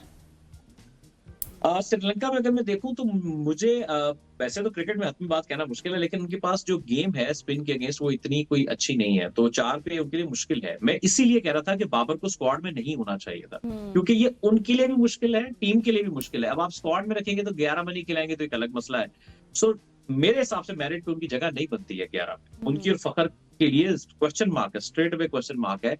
फखर का सिर्फ ये आप कह सकते हो कि अगर किस दिन चल गया या उसको कोई सुटेबल विकेट मिल गई तो उसके बाद बड़े शॉट्स हैं।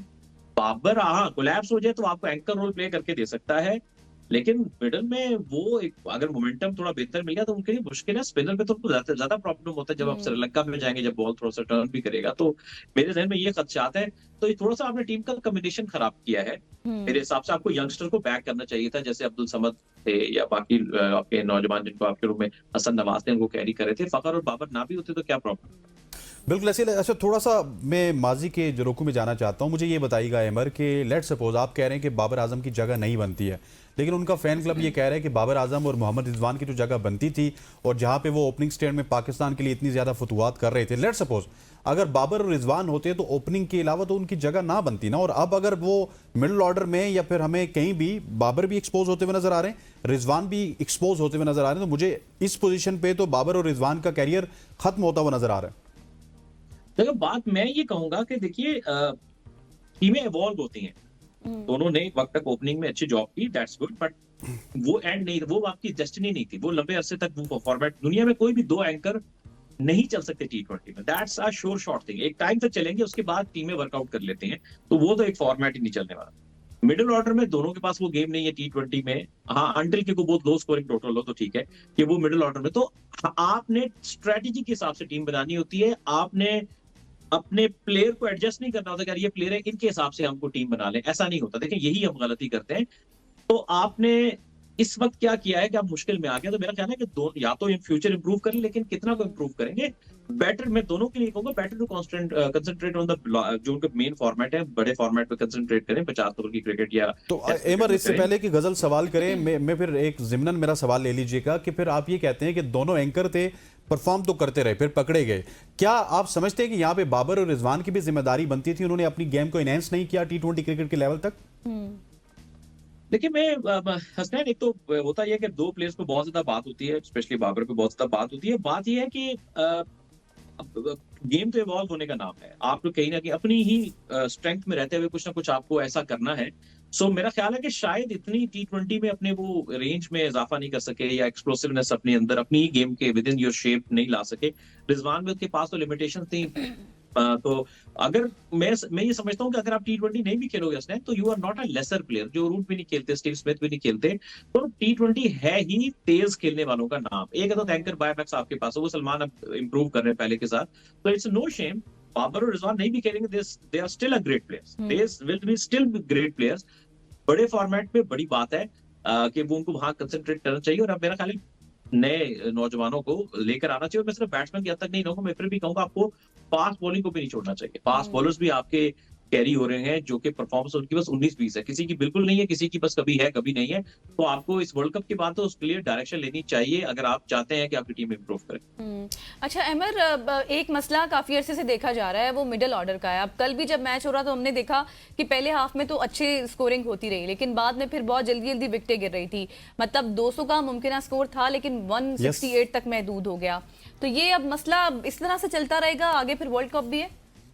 देखिए हमारे ना मुख्तलिफ तरह के मसाइल आते हैं। कल की टिपिकल मैच की बात करेंगे तो जो मैंने आपसे जिक्र किया, बाबर और फखर ऊपर तले भेजना वो गलत फैसला था, क्योंकि दोनों फॉर्म से स्ट्रगल करे, जाहिर है कि दोनों जाके बीच में फंस गए, दोनों ने टाइम लिया। फखर ने उनसे ज्यादा टाइम लिया, बाबर ने थोड़ा पहले टाइम लिया था, तो मोमेंटम टूट गया। मेरे हिसाब से अगर आप मुझसे पूछते तो आप अपने मिडिल ऑर्डर की रेसिपी तबाह कर रहे हैं। अच्छा। उस्मान खान को नंबर 4 पे खेलना चाहिए।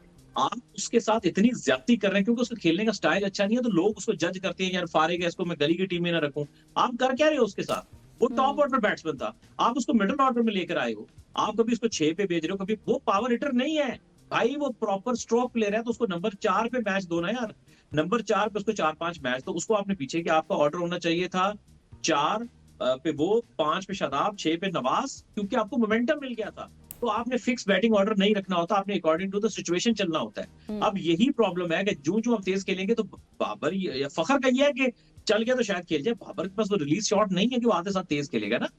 तो ये मसला है कि इस तरह से आप जब मिडिल ऑर्डर खिलाओगे तो आप मुसीबत में पड़ जाओगे, यानी आप मुश्किल में पड़ जाएंगे ना, आपके लिए मसला बन जाएगा। तो अंटिल के आपने बीच में कोई एंकरिंग करनी हो या कोई ऐसी कंडीशन आ जाए कि लो स्कोरिंग टोटल्स वाले हो, फिर तो समझ आती है। ऐसे में आप जब प्लेयर आउट ऑफ फॉर्म खिलाएंगे या जिनके पास वो रिलीज शॉट्स नहीं है मिडिल ओवर में खेलने वाली, तो फिर आप मिडिल ऑर्डर आपका मुश्किल का शिकार रहेगा। ठीक हो गया। और अच्छा, मुझे बॉलिंग के हवाले से बताइएगा। मुझे बॉलिंग एब्सोल्युटली ऑर्डिनरी लगी है, और स्पेशली अगर शाहीन शाह अफरीदी की बात की जाए, पता नहीं लोग उनकी बड़ी तारीफ करते हैं, लेकिन मुझे शाहीन शाह अफरीदी में पिछले 3-4 साल में कुछ खास नहीं लगा। हम वैसे ही उनको उनकी पुरानी रेपुटेशन पे कैरी कर रहे हैं। तो शाहीन शाह अफरीदी अगर इसी तरह से पाकिस्तान का फास्ट बॉलिंग अटैक लीड करेंगे, तो मुझे तो पाकिस्तान कहीं स्टैंड आउट होता हुआ नजर नहीं आ रहा।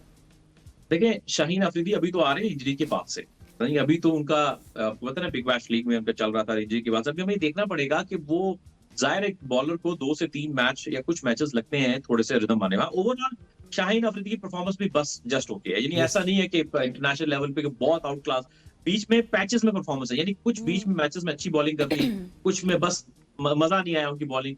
यानी सिंपल इज दैट, जो शाहीन अफरीदी पहले थे वो कभी कभी लगता है शायद वापस आके फिर थोड़ी सी मायूसी होती है, उस लेवल पे अपने आप को अभी तक नहीं लेके जा सके जो हम उनसे शायद एक्सपेक्ट करते हैं। नसीम शाह की तो बिल्कुल समझ नहीं आ रही क्यों सिलेक्ट हुए, कोई परफॉर्मेंस नहीं है। सबसे टैलेंटेड फास्ट बॉलर था, इंजरी के बाद बिल्कुल मेहनत नहीं करते, कोई खास परफॉर्मेंस से कैरी हो रहे हैं। तो सर मैं वही कह रहा हूँ, आप टीम में ऐसे प्लेयर्स को कैरी करेंगे, कुछ बॉलिंग में, कुछ बैटिंग में, तो फिर प्लेयर इंडिविजुअली एडजस्ट हो जाएंगे, टीम का नुकसान होगा। तो वो जो सर्जरी की बात होती थी, जो वो बात होती थी, उसका क्या फायदा कि जब आपने एट द एंड वही पुराने चेहरे लाने हैं और यंगस्टर को आप ख्वाब दिखा के उनको टूर्नामेंट से पहले ड्रॉप कर देंगे। आप लास्ट मोमेंट में ख्वाजा नाफे को लेंगे जो विकेट कीपर नहीं है कि जी ये विकेट कीपर भी है, दस्ताने चाड़ लो, पता नहीं दस्ताने चाड़ के की करना है। तो मैं मतलब मेरे लिए थोड़ी सी ये मायूसी वाली बात है। हार जीत मसला नहीं है सर, जो टीम हारने से डरती है वो कभी आगे बढ़ नहीं सकती। ये बात तो आपने सही की। अच्छा मुझे ये बताएं, नसीम शाह को क्यों रेगुलर मौका नहीं मिलता? उसका भी नहीं, जिक्र नहीं है। रेगुलर मौका नहीं, मौका तो बीच में उनको मिलता रहा। मेन नुकता ये था कि नसीम शाह आप देखिए जब से वो इंजरी के बाद वापस आए थे, गालिबन 2024 की पीएसएल में वो वापस आए थे इंजरी के बाद से, उसके बाद से आप मुझे कोई एक ऐसी परफॉर्मेंस बता दें कि जो आप याद हो यार फलां मैच में नसीम शाह ने ना गेम चेंजिंग बॉलिंग कर दी। मैं फिर उसके लिए बात कहूंगा, वो सबसे टैलेंटेड फास्ट बॉलर था, सबसे गिफ्टेड फास्ट बॉलर था। 2021 से लेके 2023 में उसकी शोल्डर इंजरी से पहले उसकी सबसे अच्छे बॉलिंग फिगर्स थे पाकिस्तान के लिए उस सारे फेज। लेकिन इंजरी के बाद से ना लगता है उसकी कोई फिटनेस पे कमी रह गई है, उसकी बॉल में वो बात नहीं है। हाईली टैलेंट, इसलिए मैं कहता हूँ इन लड़कों को चाहिए कि अपने वो एरिया आइडेंटिफाई करें कि यार इशू क्या फिटनेस का है या थोड़ा वापस आपको क्या करना चाहिए। आप एक्सपर्ट्स के साथ बैठे, अब इनको कुछ सेट करना है अपनी बॉलिंग में, वो बात नहीं है। ये जस्ट कैरी हो रहे हैं, जस्ट टीम के साथ कैरी हो रहे हैं, ऐसी परफॉर्मेंस नहीं है। तो मेरा ख्याल है फास्ट बॉलिंग में पाकिस्तान की जो जमीन है बड़ी जरखेज है और भी फास्ट बॉलर मौजूद है। तो प्लेयर कभी बुरा नहीं हो जाता टीम से बाहर भी हो जाए, टीम से बाहर होकर बल्कि उसको ज्यादा चांस मिलता है कि अपनी वीक एरियाज पे काम करके जरा तगड़ा होकर वापस है। हम भी नसीम शाह, शाहीन अफरीदी, बाबर इन सबको तगड़ा होकर खेलता हुआ देखना चाहते हैं, चाहे वो किसी भी फॉर्मेट पे खेले। बिल्कुल ऐसी। और आपने जो नसीम शाह की गलतियों की बात की ना अहमर साहब, वो तभी ठीक होंगी जब ये पाकिस्तान का कलर उतरेगा, डोमेस्टिक में आके मार खाएंगे, मार खा के आके परफॉर्म करेंगे और उसके बाद उनको पता चलेगा अच्छा ये मैं गलतियां करता था। Sir thank you so much for joining us. Ahmed Najeeb Satti साहब हमारे साथ मौजूद थे, सीनियर स्पोर्ट्स जर्नलिस्ट, जो कि पाकिस्तान ऑस्ट्रेलिया के T20 मैच के हवाले से बात कर रहे थे और पाकिस्तान टीम की ओवरऑल कारकर्दगी, क्योंकि आने वाले दिनों में एक वर्ल्ड कप है, उस हवाले से वो बात कर रहे थे। यहाँ भी वक्त वो चाहता है एक शॉर्ट सी कमर्शियल ब्रेक का ब्रेक लेते हैं, वापस आते हैं हमारे साथ।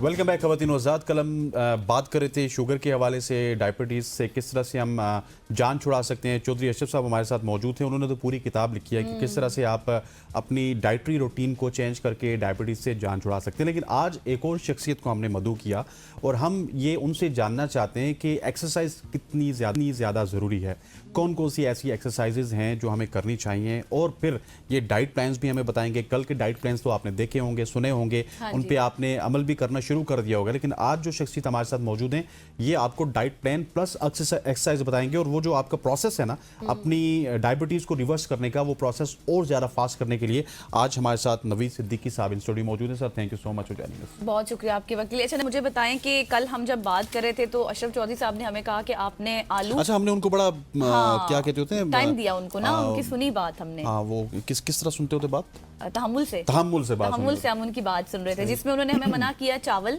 रोटी और आलू ये है कि हम सालन में पके हुए खा सकते हैं, वैसे मतलब जो है ये फ्राइज खाना या डीप फ्राई चीजें जो उनमें होती हैं। सही है। अब आप बताएं कि किस तरह से ये कंप्लीट होगा फिर।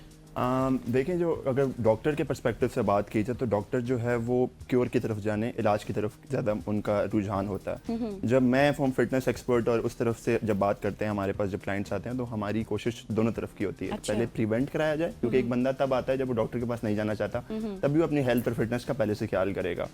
तो आज मैं दोनों पर्सपेक्टिव से बात करूंगा कि हम प्रिवेंट भी कर सकते हैं, यानी उससे एहतियात भी कर सकते हैं कि वो हमें कभी फ्यूचर में हिट ना करे शुगर के इशूज़, और क्योर पे भी बात की जाएगी।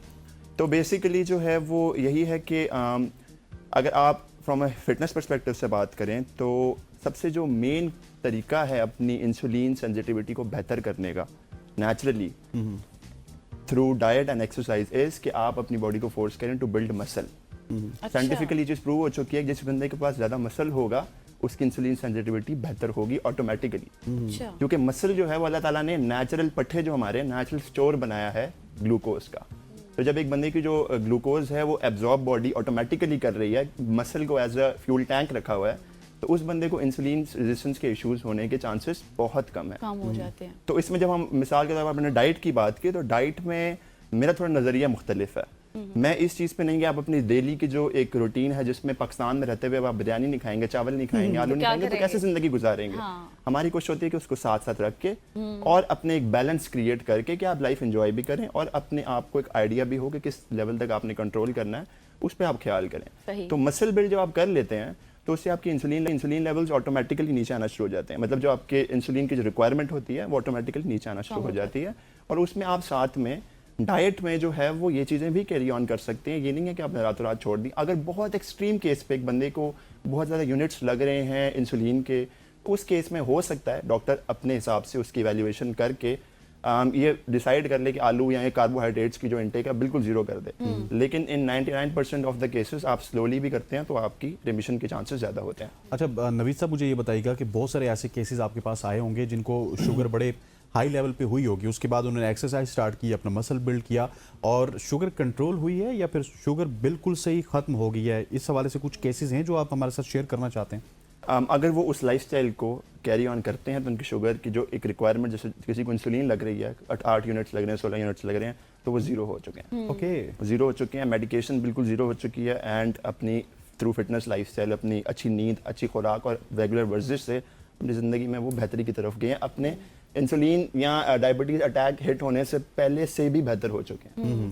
सही। अब अपने मसल्स को स्ट्रॉन्ग करने के लिए हम किस तरह के स्टेप्स ले सकती हैं, अगर खवातीन की भी स्पेशली बात सही है। रेजिस्टेंस ट्रेनिंग या स्ट्रेंथ ट्रेनिंग, आप किसी भी जगह पे किसी भी एनवायरनमेंट में हो, आपने अपनी बॉडी का स्टेमिना और स्ट्रेंथ इंक्रीज करनी है। मिसाल के तौर पर अगर आप घर पे भी हैं तो आप पुशअप्स करें, पुशअप से आपके अपर बॉडी के मसल स्ट्रांग होंगे। उसमें आप फिर कोशिश करें स्ट्रेंथ ट्रेनिंग के लिए कि आप हर सेशन में हर दिन कोशिश करें कि पिछले दिन से आपकी बॉडी का स्टेमिना या स्ट्रेंथ इंक्रीज हो। मिसाल के तौर पे एक दिन आपने 10 पुशअप्स किए हैं तो 10 में आपकी जान खत्म होगी, अगले दिन आपने कोशिश करनी है कितने करें? 11। तो उससे क्या होगा, आपकी बॉडी को एक मिलेगा, इंसेंटिव मिलेगा कि भाई ये तो मेरे पर रोज ओवरलोड करता जा रहा है। तो अल्लाह ताला का निज़ाम जैसे हमने ऐसे ही बनाया है कि ब्रेन को जब सिग्नल जाएगा तो वो प्रोसेसेस करेगा, हमारे जिस्म के अंदर जो प्रोटीन हमने दी है उसको पट्ठों की तरफ भेजेगा और पट्ठों को स्ट्रॉन्ग करेगा, जैसे आपका मसल मास भी बढ़ेगा और उसकी स्ट्रेंथ और स्टेमिना भी इंक्रीज होगा। ये आपने बड़ी ज़बरदस्त बात की है। मैं वैसे सबको बताना चाहता हूँ, आपको भी, कि जब मैं एबीएन न्यूज़ में नहीं आया था तो मैं क्रिकेट कमेंट्री करता था और मैं सुबह 7 बजे मैच स्टार्ट होता था, शाम 7 तक मैं कमेंट्री कर लेता था।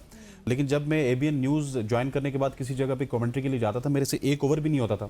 कहाँ पे मैं 40 ओवर्स कमेंट्री करता था, कहाँ पे एक ओवर, वो क्योंकि बॉडी आपकी तैयार हो जाती है। लेकिन मुझे ये बताइएगा नवीद, क्योंकि बहुत सारे लोग हैं जो जिम उस तरह से रेगुलर नहीं जा सकते, फिर वो मसल बिल्ड का शायद ये समझते हैं कि जिस तरह आपकी बॉडी है माशाल्लाह से उस तरह हो, मसल बिल्ड और बॉडी की अपीयरेंस से थोड़ा सा डिफरेंट है। इसका कॉन्सेप्ट थोड़ा सा सबको समझाइए। हाँ जी, बिल्कुल आपने बहुत अच्छा पॉइंट रेज किया है कि जब हम बात करते हैं मसल बिल्डिंग की या खवातीन की मसल बिल्डिंग की बात करते हैं तो हमारे पास वो अमेरिका की कोई बहुत बड़ी बॉडी बिल्डर नजर, हमारे माइंड में एक इमेज जो बनती है वो बड़ी बॉडी बिल्डर होगी जिसके इतने बड़े बड़े बाइसेप्स होंगे और वो नजर आती है। लेकिन मसल बिल्ड जो है वो बहुत बेसिक लेवल पे इट्स अ प्रोसेस के जो सालों लेता है, ठीक है। और जो आपने जो एक इमेज माइंड में फॉर्म की होती है वो मोस्ट लाइकली उन लोगों की होती है जिन्होंने परफॉर्मेंस एनहांसिंग ड्रग्स या स्टेरॉइड्स यूज किए होते हैं।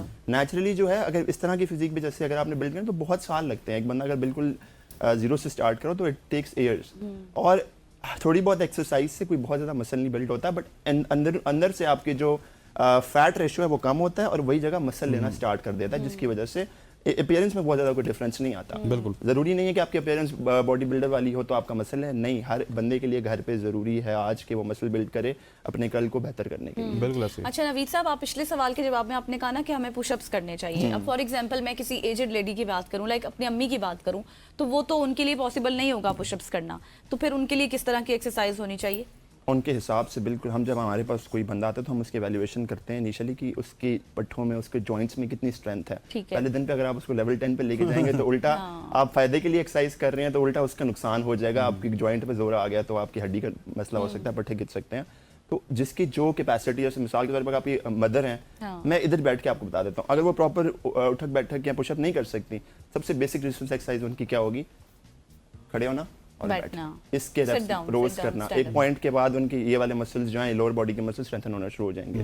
तो वो ब्रेन को जो सिग्नल जाएगा उसमें ये जाएगा कि इस पे तो ये इतना रही है, तो नेक्स्ट टाइम जो है मैं इसके लिए तैयार हूँ। फिर नेक्स्ट टाइम वो क्या करेंगे, थोड़ा सा लेवल नीचे कर लेंगे, थोड़ा और अपनी रेंज ऑफ मोशन बढ़ा लेंगी।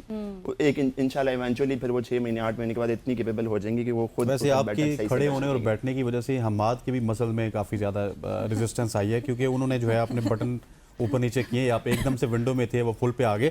सो सर मुझे ये बताइएगा कि लेट सपोज अगर जिस तरह से घर में अगर आप कोई एक्सरसाइज करना चाहें, बूढ़ों को तो आपने बता दिया, नौजवानों को या फिर बच्चों को, कौन कौन सी ऐसी कॉमन सी एक्सरसाइजेज हैं, क्योंकि अब आप फुल में उठ बैठ के भी आप बता सकते हैं, मास्टर्स भी हम ले सकते हैं, कि कौन कौन सी ऐसी एक्सरसाइजेज हैं जो हम कर सकते हैं? किस जगह पे आप कह रहे हैं? घर पे?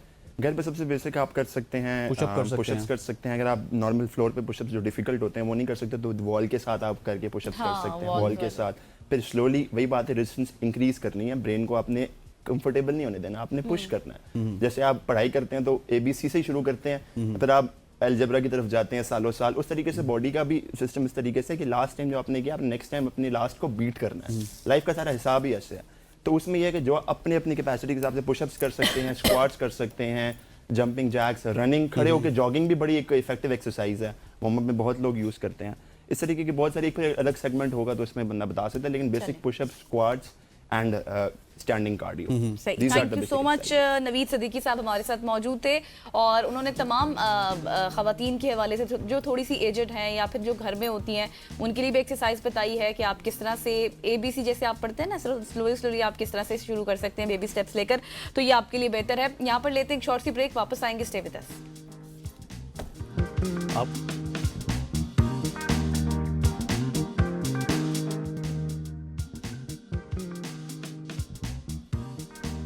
Welcome back after the break. चूंकि आज जुम्मा है और आपको पता है कि हर जुम्मे हम कोई ना कोई ऐसा टॉपिक ज़रूर रखते हैं जिससे हमारी और आपकी रहनुमाई हो सके, और आज हम बात करेंगे घर, सुकून और तहफ़्फ़ुज़ की जगह आपको पता है होती है, अगर हम स्पेशली घर की बात करें, जब यही घर और यही जगह आपको लगे कि खौफ और ज़्यादती का सबब बन जाए तो मुआशरा और कानून दोनों हरकत में आते हैं।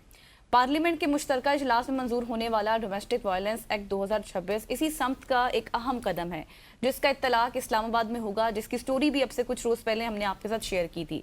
जिसका मकसद क्या था कि बीवी, बच्चों और घर के दीगर अफराद को तशद्दुद, नफसियाती दबाव और इस्तेहसाल से बचाना है। इस्लाम की तालीमात पर नज़र डालें तो हमें वाज़े हिदायत मिलती है कि औरतों, बच्चों और कमज़ोरों के साथ नरमी, इज़्ज़त और अदल का बर्ताव किया जाए और जुल्म को सख्ती से नापसंद भी किया गया है। तो क्या ये कानून दरअसल इन्हीं इस्लामी उसूलों की कानूनी शक्ल है जो घर को अमन का गहवारा बनाने पर जोर देते हैं? इसी मौजू को आज डिस्कस करेंगे। इसी मौजू पे बात करने के लिए मुफ्ती मौलाना मोहम्मद अबू बकर हामिद साबरी साहब हमारे साथ मौजूद हैं। Sir thank you so much for joining अस। ये जो गज़ल ने अपने इंट्रो में कहा, ये ऐसा इशू है जो कि बर्निंग इशू है, इस्लामाबाद में इस हवाले से टॉक्स भी हो रही हैं, पार्लियामेंट में बिल भी मंजूर हो रहे हैं, लेकिन क्या आप समझते नहीं है कि हमने इस्लामाबाद में या फिर पूरे पाकिस्तान की बात की जाए तो काफ़ी अरसा हो चुका है, अब इस तरह के कानून की कम अज़ कम एज ए इस्लामिक नेशन हमें ज़रूरत नहीं होनी चाहिए थी, जिस तरह की हमारे इस्लाम में तालीमात हैं कि बच्चों के साथ आपको उसने सलूक करना है, फैमिली के साथ उसने सलूक करना है। इसकी क्या वजह है कि हम एक तरफ नमाज भी पढ़ते हैं, सदका भी दे देंगे, ज़कात भी दे देंगे, लेकिन अपने मामलात में हम उस तरह से इस्लाम को फॉलो नहीं करते? बिस्मिल्लाहिर्रहमानिर्रहीम। सबसे पहले तो आपका शुक्रिया, आपने मुझे इस हवाले से मदऊ किया। खुसूसन जो ये जो बिल मंजूर हुआ है, इसको हम अगर शरीयत के नज़र से अगर हम देखें तो हमें इसमें ख़राबियाँ ज़्यादा नज़र आ रही हैं। अच्छा। शरीयत में हुकूक की जब बात की जाए तो इस्लाम ने हमेशा अल्हम्दुलिल्लाह मर्द को भी उस लेवल की हुकूक दिए हैं कि जिसको आज इस माशरे के अंदर नापैद हो चुके हैं। जैसे आप ये बात अल्लाह के नबी सल्लल्लाहु अलैहि वसल्लम की हदीस मुबारका है, बड़ा क्लियर उसके अंदर कॉन्सेप्ट है कि अगर बीवी को सजदे के हवाले से किसी दूसरे शख्स को सजदा करना होता, किसी इंसान को खुदा के अलावा, तो उसमें सबसे पहले जो है वो शोहर का हक। तो यहाँ पर ये हुकूक को भी अगर इस हक को भी देखा जाए और फिर औरत के हक को देखा जाए तो मेरे ख्याल में इन दोनों हुकूक को मुवाजना करें तो शरीयत ने बड़ा ज़बरदस्त किस्म की हुकूक के हवाले से सूरत उन-निसा के अंदर वजाहत पेश कर दी है। पूरा एक रोड मैप है, पूरा एक रोड मैप है अगर उसको अमली जामा पहना है। लेकिन अफसोस ये होता है हमारा इस माशरे का अलमिया ये है कि हम यहाँ पर कुरान और हदीस से मसाइल को और उनसे रहनुमाई हासिल नहीं कर सकते।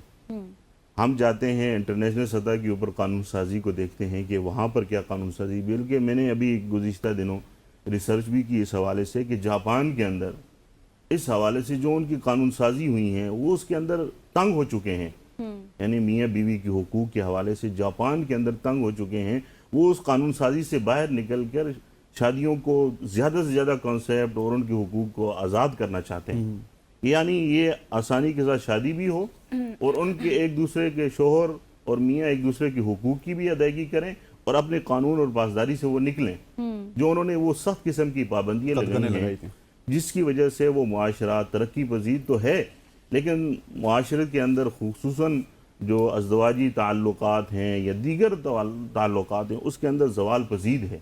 उसकी बुनियादी वजह यह है कि वो उस लेवल के ऊपर आ गए थे जहाँ पर पाबंदियाँ ज़्यादा हैं, हुकूक की हक तलफी, हुकूक के हवाले से अमली जामा वो कम है। तो ये जो हमारा जो मुल्क के अंदर जॉइंट जो एक बिल पेश किया गया है कौमी असम्बली के अंदर, अगर इसको हम देखें तो हमारे इस्लामाबाद में तलाक की शरह इससे पहले भी बहुत ज़्यादा थी। अब पता नहीं है इसके बाद क्या होगा, लेकिन इस कानून से पहले भी ज़्यादा थी। तो वहाँ पर अगर हम देखें तो वहाँ पर दोनों मियाँ बीवी को बिठाकर उनकी सुलह सफाई करने वाले कम लोग नज़र आते हैं। उनकी तलाक को ज़्यादा से ज़्यादा ख़त्म करने के लिए उन तलाक को अमली जामा पहनाने वाले लोग ज़्यादा नज़र आते हैं। बिल्कुल ये हुकूमत ने जो ये बिल पेश किया है, इसमें अगर खुदा न खास्ता ये हमें ये लग रहा है कि अगर औरत को अगर गुस्सा आ गया किसी बात के ऊपर, किसी भी बात के ऊपर गुस्सा आ गया तो उसको इम्प्लीमेंट यहाँ पर भी कर सकते हैं। अगर वो औरत वक्ती तौर पर अगर वो अपने शोहर से दूर रहना चाहती है या किसी भी बात के ऊपर या घरेलू नाचाकी होगी तो उसको सबसे पहले यही चीज़ नज़र आएगी कि इसके ऊपर अमल करके मैं शोहर से जान छुड़ाऊँ। फिर तलाक की बात आएगी तो वहाँ पर भी ज़्यादा। तो इसलिए उलमा इकराम भी ये कहते हैं और खुसूसन शरीयत के नुक्ता नज़र से जो बात हमें समझ आती है वो ये है कि मर्द के भी हुकूक हैं, औरत के भी हुकूक हैं। मुझे और आपको ये चाहिए कि हम हकीकत में उन बिलों के ऊपर जाकर जिन बिलों को इंटरनेशनल सतह पर रिजेक्ट किया जा रहा है इस वक्त, उनके ऊपर अमल करने के बजाय वो बिल जो 1400 साल पहले से अब तक अमल पैरा हैं उसके ऊपर रुख करें।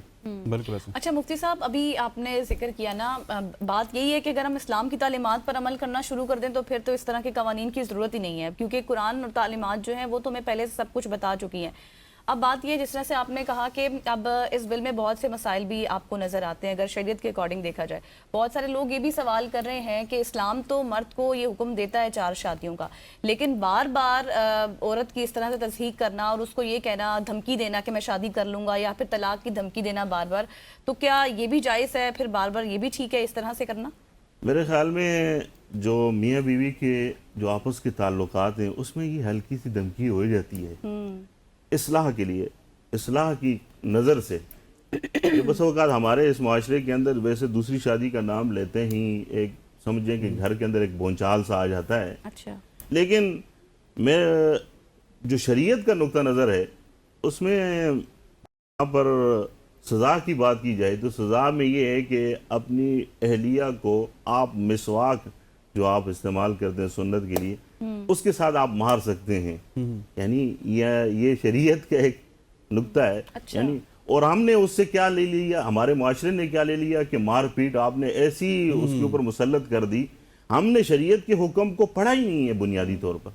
जिस दिन हम हकीकत में शरीयत के हुक्म को पढ़ लेंगे, उसके ऊपर अमल कर लेंगे, मेरे ख्याल में तलाक की शरह भी कम हो सकती हैं और हकीकत में शरीयत के ऊपर अमल भी हो सकता है। अच्छा हज़रत, आपने अपने पिछले सवाल के जवाब में कहा था कि इसको अमली जामा पहनाना चाहिए। इस्लामी तालीमात तो हैं, आज से 1400 साल पहले हमें वो रोड मैप दिया गया। सूरह निसा की बात की गई, उस पर भी हमें रोड मैप दिया गया।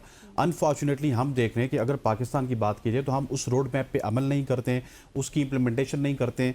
मुझे तो ना अपनी गवर्नमेंट इस हवाले से सीरियस नज़र आती है, ना अपने उलमा नज़र आते हैं, और ना ही हमारा मुआशरा इस हवाले से सीरियस नज़र आता है कि हम इस्लामी तालीमात को अपना सकें। सो इसमें आपको किसका कसूर नज़र आता है? मेरे ख्याल में अगर मैं उलमा की हद तक बात करूँ तो उलमा बयानात के ज़रिए बेशक जितना ज़्यादा प्रेशर क्यों ना हो वो हुकूक की बात करते हैं। और अगर आप आज जुमे के दिन हैं, अगर आप जुमे की नमाज 1:30 बजे कहीं हैं तो आप अगर 1 बजे जुमे की नमाज से पहले तशरीफ़ ले जाए मस्जिद में तो आपको हर जगह हर मस्जिद के अंदर हुकूक की बात की जाती हुई नज़र आएगी।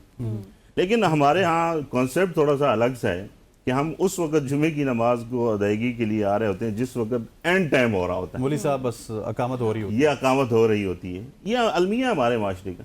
फिर हुकूमत की बात की जाए तो हुकूमत मेरे ख्याल में अपने कानून पर भी अमल करती हुई नज़र नहीं आ रही। जो उनके बेहतरीन कानून है उसके ऊपर भी अमल नहीं करती हुई है। चीज़ है कि ये कानून अब आया है जिसके अंदर बहुत सारी इबाहमात हैं, तो हुकूमत से ये दरख्वास्त है कि कानून साजी को वो मरहला अपनाया जाए कि जिसमें इत्तेफाक राय हो, जिससे आसानियाँ माशरे के अंदर पैदा हों। अब किसी को घूरना मेरे ख्याल में अपनी बीवी ये को वैसे घूरना, मजाक का केस था। मैंने और गजल ने भी इस हमने हवाले से ना discuss भी किया था। बड़ा एक मौकरी सी हो जाती है कि ये क्या घूरना किसी को। अब उसके बहुत सारे बाद- लोग अपनी कह रहे हैं हम बीवी- घूरने पर भी भाई जेल में डाल दिया अपनी जाएगा, बेगम देखने को। पर भी। अपनी बीवी को तो मेरे ख्याल में मतलब घूरना क्या, आप अगर के शुगल मेले में इस तरह करते हैं तो वो अदालत चली जाए तो अदालत तो वो एक बहुत सारे इबाहमात हैं मेरे ख्याल में इस बिल के ऊपर जो गवर्नमेंट ना हेडलाइंस बनाना चाहती है। Sir thank you so much. जानिगस मुफ्ती साहब हमारे साथ मौजूद थे। और ख़वातीन वज़ात, आज की सुबह की सोच से इतना ही। मुझे गज़ल अशरफ को और हमारी पूरी प्रोडक्शन टीम को मंडे तक के लिए इजाज़त दीजिए। इंशाल्लाह आपसे मंडे को मुलाकात होगी, तब तक के लिए अल्लाह हाफ़िज़।